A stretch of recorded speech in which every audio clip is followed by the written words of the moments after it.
नमस्कार साथियों। कक्षा 8 की जो अपनी रेट सिलेबस हो या अन्य किसी भी प्रतियोगी परीक्षा की तैयारी कर रहे हैं तो उसमें कक्षा 8 राजस्थान अध्ययन की जो बुक है अब की बार 2020 में नई जोड़ी गई है, उस पुस्तक का अध्ययन कर रहे हैं अपन। ये पुस्तक बहुत ही इम्पोर्टेंट पुस्तक है, अगर आपको मिलती है तो आप इसको अवश्य पढ़ें। और इसमें अभी काम चल रहा है 1 से लेकर के 10 तक, जो जितने पाठ हैं इस पुस्तक के, तीनों पुस्तकों की जो इम्पोर्टेंट क्वेश्चन है वो बनाए जा रहे हैं। तो आप इस चैनल से जुड़ सकते हैं अगर आप रेट की तैयारी कर रहे हैं, राजस्थान पुलिस की या पटवार की या अन्य किसी भी चीज़ की तैयारी कर रहे हैं, तो आपको एक अच्छा कंटेंट मुहैया कराया जाएगा। अच्छी सामग्री आपको इस चैनल के माध्यम से मिलेगी, वो भी निःशुल्क मिलेगी, दूसरे चैनलों की तरह नहीं कि यहाँ आपको कोई शुल्क देना हो। तो आपको निःशुल्क यहाँ पर मिलेगा सब कुछ। तो इसमें आज अपन पढ़ेंगे ग्रामीण व शहरी प्रशासन। तो देखिए, ग्रामीण प्रशासन की जो कड़ी है वो अपने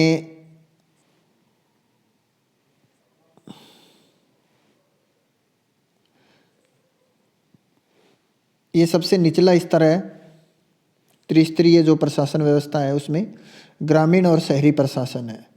ये पंचायती राज के अधीन आता है, ठीक है। और अभी शहरी प्रशासन के चुनाव भी हो रखे हुए हैं, और ग्रामीण के तो हो चुके हैं लगभग सभी जगह, ठीक है। तो इन प्रशासनों के बारे में अपन यहाँ पढ़ेंगे।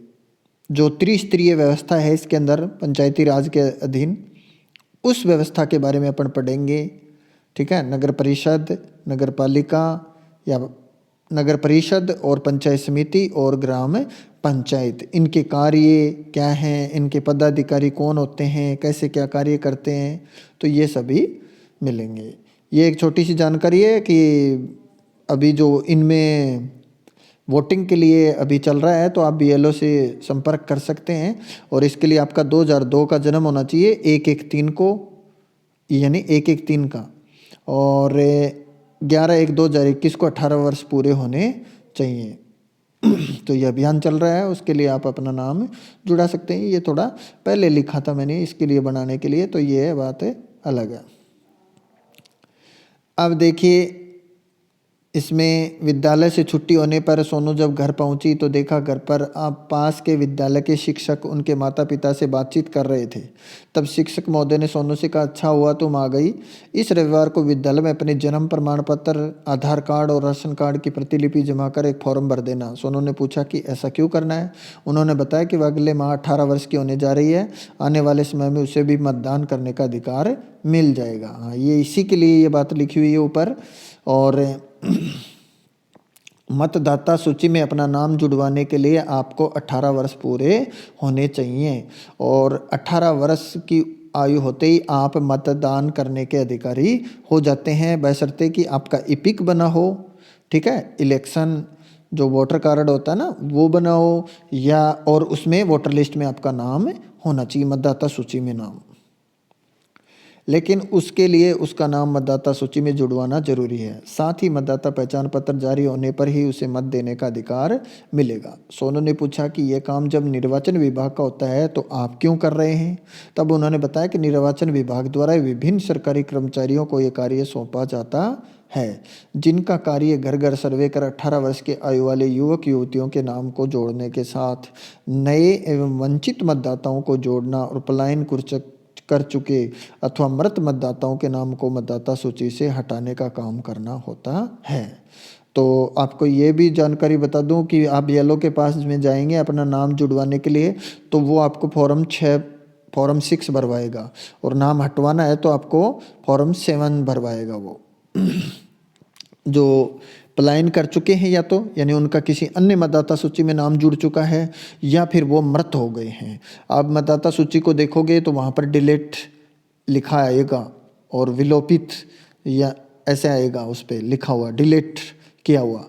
और मतदाता सूची है वो बिल्कुल अप टू डेट आएगी, जो जो मतदान करवाने के जो अधिकारी जाते हैं ना, उनके पास में होती हैं वो। और वैसे भी बीएलओ को भी दी जाती हैं और अन्य जो बाहर बैठते हैं वो भी लेते हैं उनमें।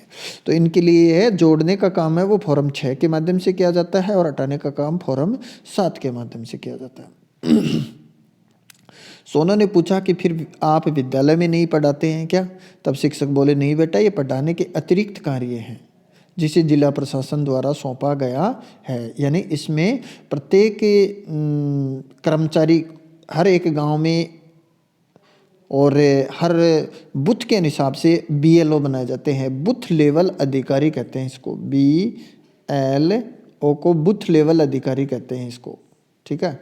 बीएलओ निर्धारित किया जाता है। इसमें कुछ जो सहायक लगे होते हैं ना, या तो उनको बनाते हैं कई जगह पर, लेकिन ज़्यादातर इसमें शिक्षक होते हैं। बीएलओ शिक्षक ही जा करके सर्वे करते हैं और मतदाता सूची में नाम जोड़ते हैं, हटवाते हैं।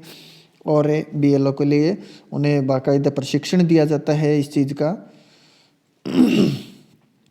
तो ये बीएलओ का कार्य, बूथ लेवल अधिकारी होता है बीएलओ। सोनू के पिता बोले कि जिस प्रकार घर के मुखिया के रूप में घर के बुजुर्ग होते हैं, उनके निर्णयों को सभी मानते हैं, उनके सामने हम अपनी इच्छा या समस्या रखते हैं तो वे उसका समाधान करते हैं। घर के सदस्यों की सुरक्षा, स्वास्थ्य, भोजन आदि की पूर्ति भी तो परिवार के सदस्यों द्वारा ही की जाती है। तब शिक्षक महोदय बोले कि सोनू, आपके पिता ने परिवार के उदाहरण से सरकार के कामकाज को बताया, यह अच्छा प्रयास है। जिस प्रकार घर का प्रशासन मुखिया और घर के सदस्यों के कार्य और दायित्व से पूरा होता है या चलता है, ठीक उसी प्रकार हमारी स्थानीय स्तर की सरकार भी त्रिस्तरीय व्यवस्था से चलती है। ये अपन ने शुरू में ही बात की थी, किसी त्रिस्तरीय होती है, 3 स्तर होते हैं, ठीक है, स्थानीय सरकार के भी। ग्रामीण प्रशासन में यह क्रम ग्राम पंचायत, पंचायत समिति और जिला परिषद के रूप में छोटे से बड़े के क्रम में चले हैं। चलो आज मैं तुम्हें ग्रामीण प्रशासन को समझाने का प्रयास करता हूँ। यानी ये ऐसे चलेगा, ये ग्राम पंचायत हो गई, फिर ये हो गई आपकी पंचायत समिति, पंचायत समिति, और फिर ये हो गई आपकी जिला परिषद। ये त्रिस्तरीय व्यवस्था है, ठीक है। और ये त्रिस्तरीय व्यवस्था अपने कब लागू हुई थी अपने देश में? 2 अक्टूबर 1959 को नागौर जिले से प्रारंभ की गई थी, तत्कालीन प्रधानमंत्री जवाहरलाल नेहरू के द्वारा। ठीक है। ग्रामीण प्रशासन, ग्रामीण क्षेत्रों में समस्त वर्गों के लोगों की लोकतंत्र में अधिकतम भागीदारी सुनिश्चित करने के लिए हमारे देश में 73वें संविधान संशोधन विधेयक अंतर्गत पंचायती राज व्यवस्था को अपनाया, इसे एक संवैधानिक दर्जा दिया।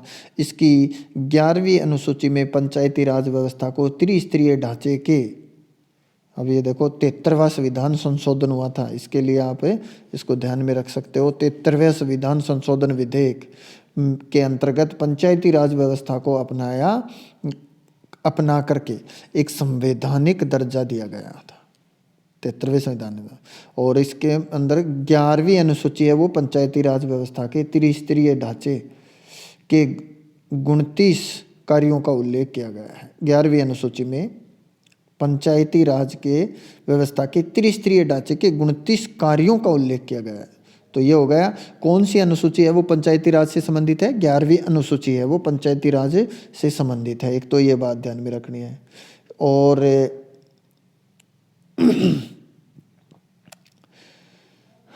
73वां संविधान संशोधन हुआ था त्रिस्तरीय व्यवस्था के लिए, पंचायती राज व्यवस्था को अपनाने के लिए, ठीक है।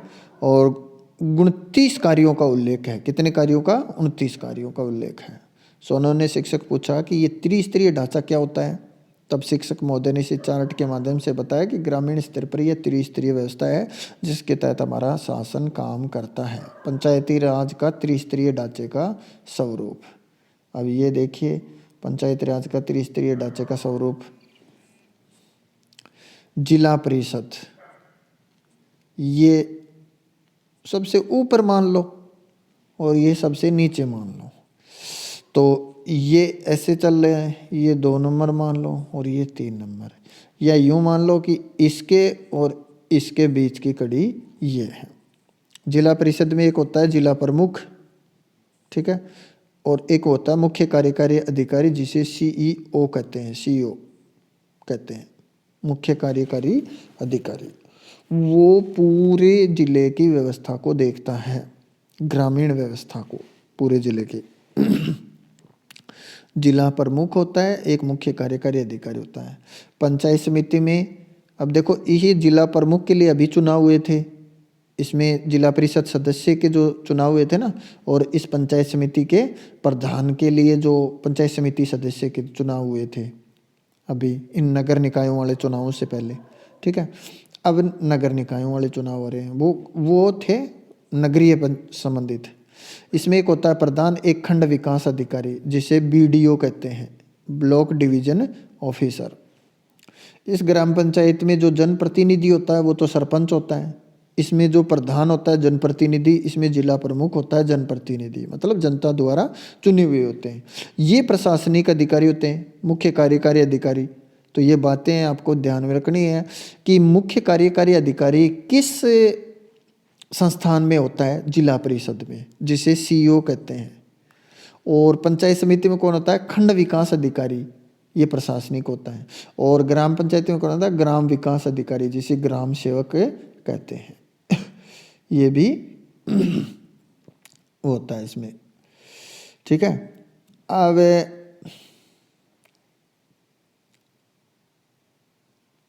ये तो चुनाव से संबंधित डायग्राम था। वो तो जिला परिषद, पंचायत समिति तथा ग्राम पंचायत के कार्य देख लेते हैं।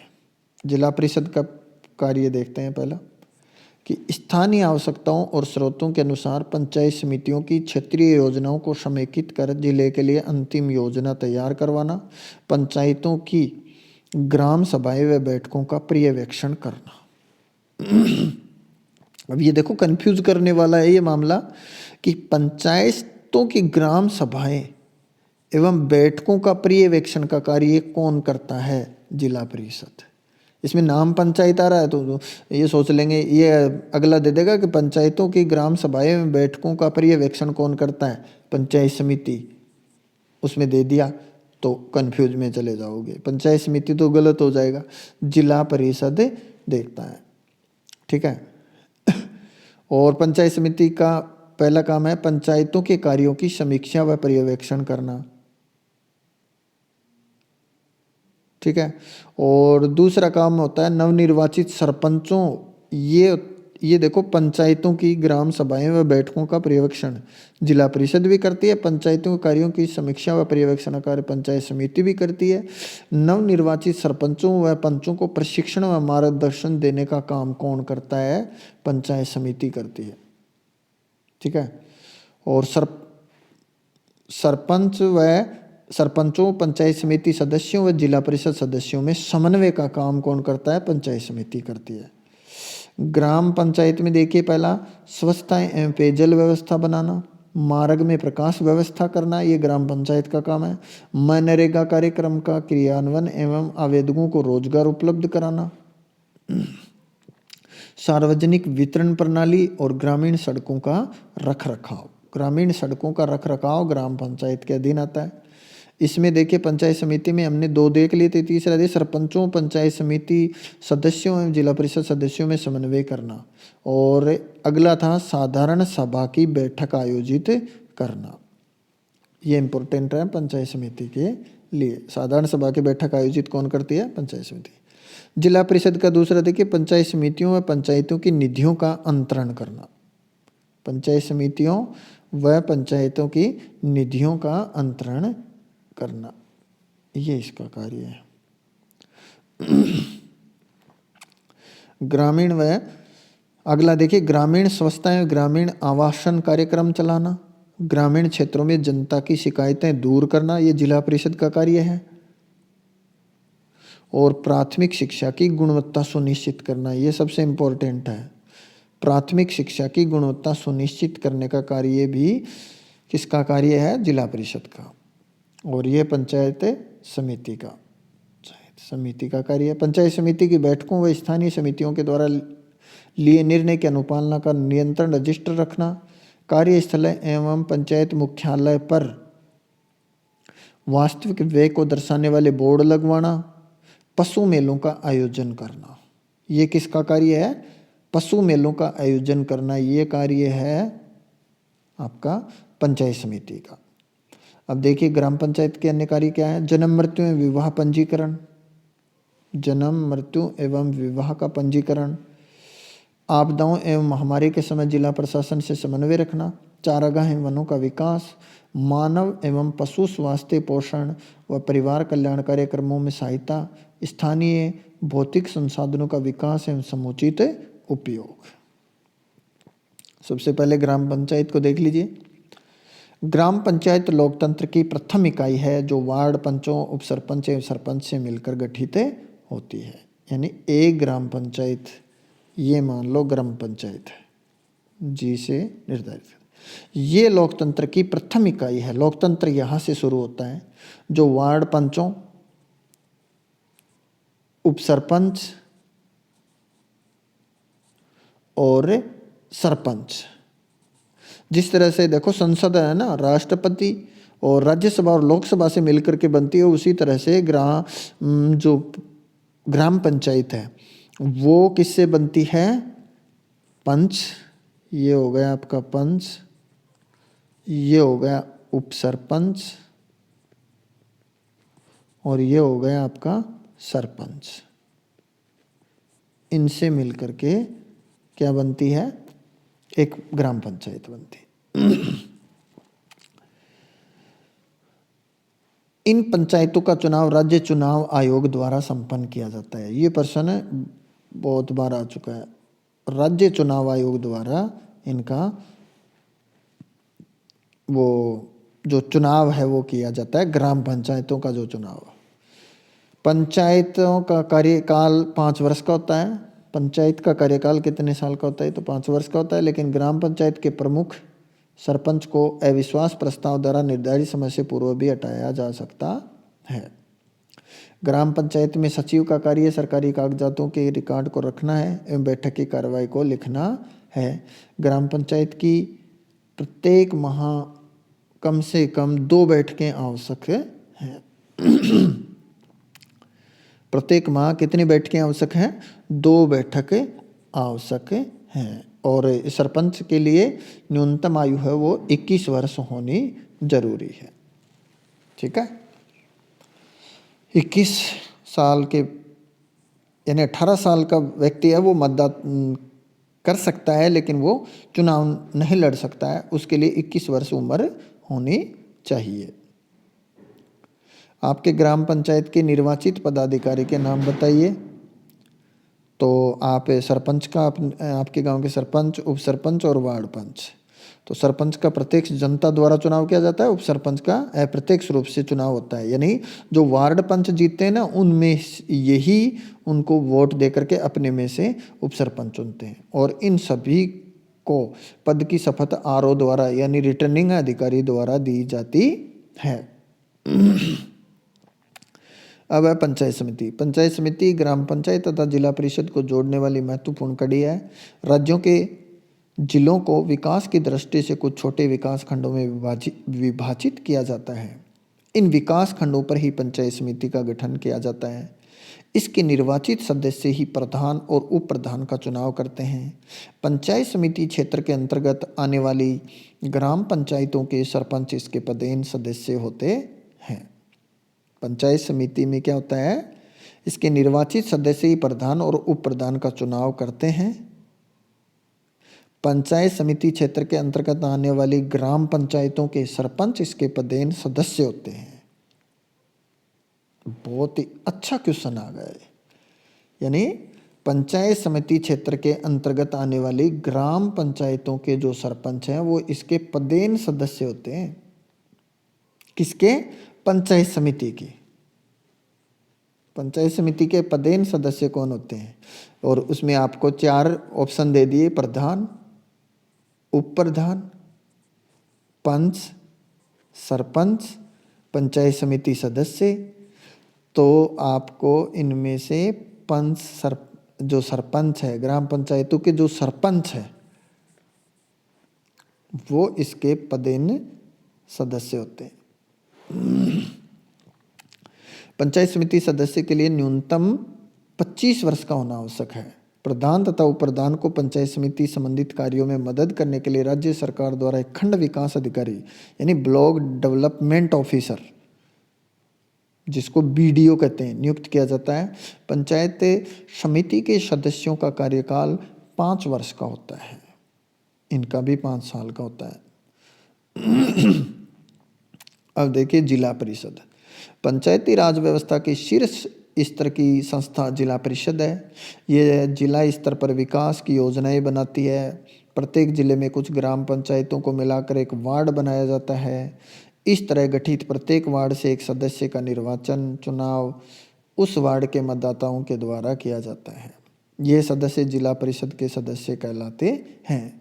जिला परिषद के निर्वाचित सदस्यों के अतिरिक्त जिले के पंचायत समितियों के प्रधान, जिले से निर्वाचित विधानसभा सदस्य, जिले से निर्वाचित लोकसभा एवं राज्यसभा सदस्य भी जिला परिषद के सदस्य होते हैं। ये एक अच्छा क्वेश्चन बन गया। निम्न में से कौन जिला परिषद का सदस्य नहीं है?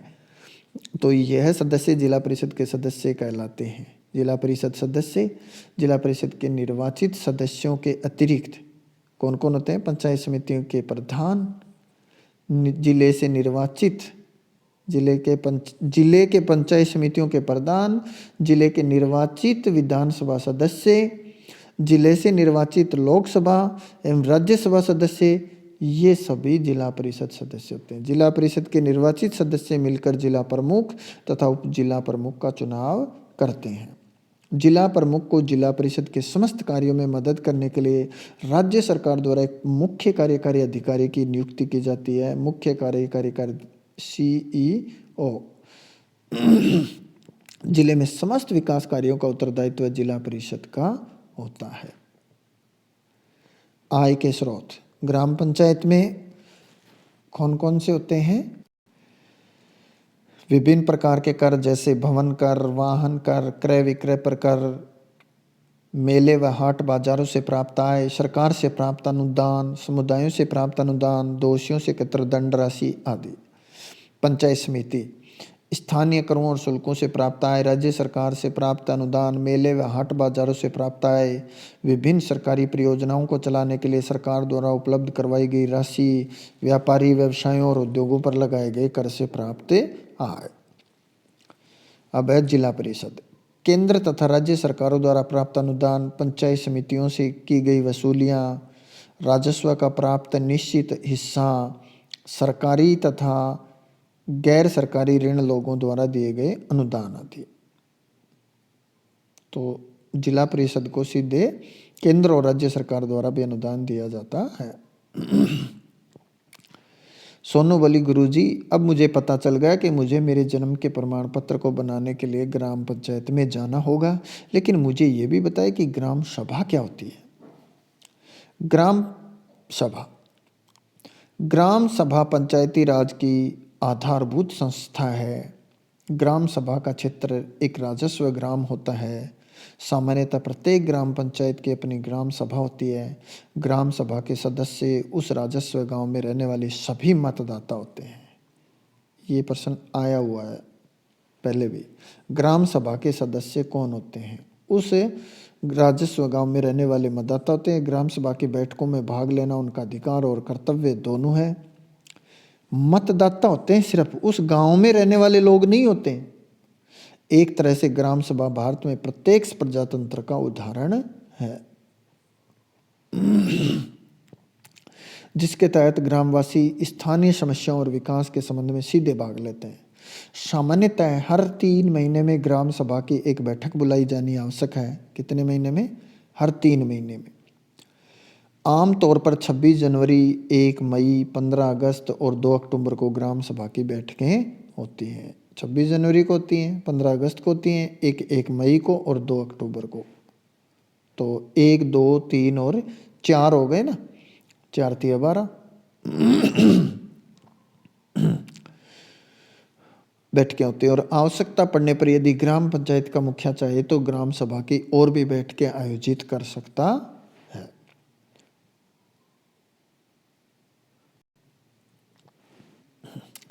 ग्राम न्यायालय ग्रामीण क्षेत्रों में ग्राम पंचायत स्तर पर शीघ्र एवं सुलभ न्याय दिलाने हेतु ग्राम न्यायालय एक्ट 2008 के तहत ग्राम न्यायालयों की स्थापना की गई है। राजस्थान में भी पहला ग्राम न्यायालय जयपुर जिले के बस्सी में खोला गया था। इन ग्राम न्यायालयों में न्यायिक अधिकारियों की नियुक्ति उच्च न्यायालय के परामर्श से की जाती है। बहुत ही अच्छे 3 क्वेश्चन बन गए इसके अंदर। ग्राम न्यायालय एक्ट कब लागू हुआ था? 2008 में। 3 क्वेश्चन है इसमें। राजस्थान में पहला ग्राम न्यायालय कहाँ हुआ था? जयपुर जिले के बस्सी में। ग्राम न्यायालय में अधिकारियों की नियुक्ति किस के द्वारा की जाती है? उच्च न्यायालय के परामर्श से की जाती है। नगरीय स्वशासन, अभी तक अपन ने ग्रामीण स्वशासन के बारे में बात की थी, अब अपन नगरीय स्वशासन के बारे में पढ़ते हैं। सोनू अपने माता पिता के साथ शहर में बुआ जी की घर आई थी, जिनका मकान बनाने का मुहूर्त पूजन था। ये आप मुहूर्त को शब्द को देख सकते हैं, ये बहुत बार शुद्ध करके लिखना आता है, मुहूर्त। मुहूर्त पूजन था। अभी पूजन खत्म होकर नींव की खुदाई का कार्य प्रारंभ ही हुआ था कि सरकारी गाड़ी में कुछ लोग आए। उन्होंने फूफा जी से मकान के कागजात के साथ साथ निर्माण कार्य की स्वीकृति के आदेश मांगे। फूफा जी ने फाइल में लगे सारे कागज दिखा दिए। वे संतुष्ट होकर गए और मुंह मीठा कर चले गए। रात को जब सभी बैठे तो सोनू ने फूफा जी से पूछा कि नगर निगम वाले क्यों आए थे। तब फूफा जी ने बताया कि ये एक सरकारी प्रक्रिया है, निर्माण से पहले नगर निगम से स्वीकृति ली जाती है। यानी आप किसी भी नगर में मकान या कोई भी निर्माण करना चाहते हैं तो आप उससे पहले स्वीकृति लेनी होती है। शहरों में नगर निगम, नगर परिषद या नगर पालिका का काम है, तो गांव में ग्राम पंचायत का। तब सोनू ने कहा कि फूफा जी मुझे ग्राम पंचायत की जानकारी तो है, लेकिन ये नगर निगम, नगर परिषद या नगर पालिका क्या होती है? तब फूफा जी ने बताया कि ये एक नगरीय शासन व्यवस्था है जिसमें क्षेत्र और जनसंख्या के मानदंडानुसार वार्ड में बांटा जाता है और सभी वार्ड मिलकर एक निगम की स्थापना करते हैं। इसका मुखिया महापौर या सभापति होता है और वार्ड से चुने प्रतिनिधि पार्षद होते हैं। ये नगर की सभी सुविधाएं जैसे सड़क, यातायात, पेयजल, बिजली, सफाई, चिकित्सा, स्वच्छता आदि का ध्यान रखते हैं। जैसे तुम्हारे ग्राम में ग्राम पंचायत के सरपंच एवं वार्ड पंच द्वारा गांव के विकास का कार्य किया जाता है। सोनू ने कहा जैसे हमारे गांव में सरपंच और वार्ड पंच मिलकर गांव का विकास देखते हैं, तो शहर में ये काम कौन कौन देखता है और कैसे? शहरी शासन के 3 रूप होते हैं। जिस तरह से ग्रामीण शासन के 3 रूप होते हैं, उसी तरह शहरी शासन के नगर निगम, नगर परिषद और नगर पालिका। वे बड़े शहर, लेकिन ये तीनों आपस में जुड़े हुए नहीं होते हैं, वो तीनों एक दूसरे के जुड़े हुए होते हैं। ठीक है। नगर निगम, नगर परिषद और नगर पालिका वे बड़े शहर जहाँ जनसंख्या 5 लाख से ज़्यादा है। ये बातें ध्यान में रखने होंगे। जहाँ जनसंख्या 5 लाख से ज़्यादा है और वहाँ सालाना आय 1 करोड़ से ज़्यादा होने पर नगर निगम बनाया जाता है। जिन शहरों की जनसंख्या 1 लाख से ज़्यादा है वह 5 लाख से कम होती है। 1 लाख से तो ज़्यादा लेकिन 5 लाख से कम है, और वहाँ नगर परिषदों की स्थापना होती है। और वे शहर जहाँ जनसंख्या 15,000 से 1 लाख तक के बीच में होती है, वहाँ पर नगर पालिका बोर्ड बनाए जाते हैं। अभी हम कल ही नगर पालिका बोर्ड के चुनाव कराकर आए हैं। ठीक है। तो शहर को अलग अलग क्षेत्रों में बांटा जाता है जिसे वार्ड कहते हैं। हर वार्ड से वहाँ की जनता एक प्रतिनिधि या पार्षद चुनकर इन संस्थाओं में भेजती है। ये अपने वार्ड के विकास के लिए कार्य करते हैं। ये प्रतिनिधि या पार्षद मिलकर अध्यक्ष और उपाध्यक्ष को चुनते हैं, जिनको अलग अलग नामों से पुकारा जाता है। नगर निगम का अध्यक्ष महापौर, नगर परिषद के अध्यक्ष को सभापति, तो नगर पालिका बोर्ड का अध्यक्ष नगर पालिका अध्यक्ष कहलाता है। यानी नगर निगम का तो जो अध्यक्ष होता है वो महापौर कहलाता है। जयपुर में जैसे बैठता है तो वो महापौर हो गया। नगर परिषद के अध्यक्ष को क्या कहते हैं? सभापति होते हैं। जैसे पाली में जो बैठता है वो सभापति हो गया। और नगर पालिका बोर्ड का अध्यक्ष क्या कहलाता है? नगर पालिका अध्यक्ष। जैसे बाली में कल चुनाव करा के आए हैं तो वहाँ जो बैठेगा वो नगर पालिका अध्यक्ष कहलाएगा। फूफा जी ने सोनू को यह भी बताया कि 74वें संविधान संशोधन के अनुसार